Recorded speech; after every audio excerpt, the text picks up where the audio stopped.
آصف منیر نے پچھلے 3.5 سال پاکستان کا نظام ڈر اور خوف سے چلانے کی کوشش کی، ہمارے گھروں کے اوپر حملہ کیا، ہمارے پیاروں کو اٹھایا، ہمیں اٹھایا، ہمارے لیڈروں کو اٹھایا، ہماری خواتین کو اٹھایا، ہر طرح کا ظلم کیا کہ ہمارے اندر ڈر اور خوف بیٹھ جائے۔ اگر وہ کامیاب ہوتا تو آج ہم لوگ یہاں بڑی تعداد میں موجود نہ ہوتے۔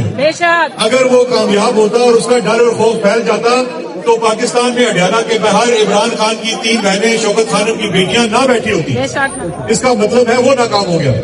اب میں آپ کو خوشخبری دیتا ہوں کہ ڈر اور خوف کس میں پھیلا ہے؟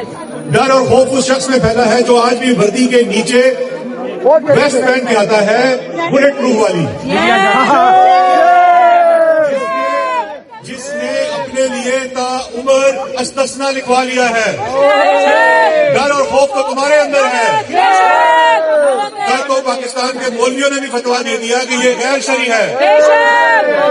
تو اب دیکھ لو کہ توپیں، گولیاں، تالے سب کچھ ہونے کے باوجود ڈر اور خوف اتنا ہے کہ یہ اوورسیز پاکستانیوں کی آواز ان ایوانوں تک نہ پہنچ جائے جہاں یہ آپ ہی کے ٹیکس کے پیسوں کے لاکھوں ڈالر خرچ کر کے اپنے لیے لابنگ کراتا ہے، لیکن ڈرتا کس چیز سے ہے؟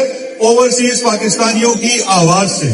آپ کی آواز کہاں پہنچتی ہے؟ آپ کی آواز IMF تک پہنچتی ہے، آپ کی آواز کامن ویلتھ سیکریٹریٹ پہنچتی ہے، EU تک پہنچتی ہے۔ اس کو اپنے GSP اسٹیٹس کی بھی فکر پڑی ہوئی ہے۔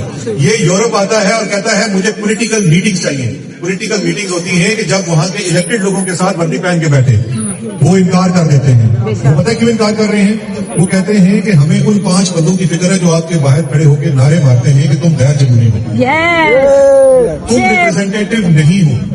اب دیکھو اس شخص کے بارے میں سوچو جس نے اپنے لیے استثنا بھی لے لیا، جس نے اپنے لیے سب کچھ لکھوا کے رکھ لیا، اس سے کوئی سوال نہیں ہوتا، آپ کے وسائل کے اوپر قبضہ کر چکا ہے، لیکن اب صورتحال یہ ہے کہ اس کے اندر خوف اور ڈر اتنا ہے کہ رات کو بھی بلٹ پروف ویسٹ پہن کے سوتا ہے اور قبر تک کا استثنا لکھوا کر رکھ لیا۔